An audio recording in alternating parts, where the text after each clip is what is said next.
বাংলাদেশের উত্তরবঙ্গের বগুড়া শহরের মমইন রিসোর্টসে অবস্থান করছি। আলহামদুলিল্লাহ আমরা এখানে দুপুরে লাঞ্চ করেছি।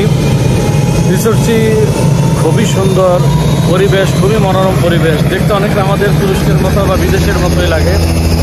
এখানে বিনোদনের অনেক কিছু রয়েছে, অনেক ধরনের রাইড আছে। এখানে হেলিকপ্টার দেখা যাচ্ছে। এখানে 10 মিনিট হেলিকপ্টার রাইডে 4000 টাকা দিয়ে রাইড করা যায়। 4000 টাকা দিয়ে 10 মিনিট রাইড করা যায়। আমরা দেখতে পাচ্ছি হেলিকপ্টার চলে যাচ্ছে।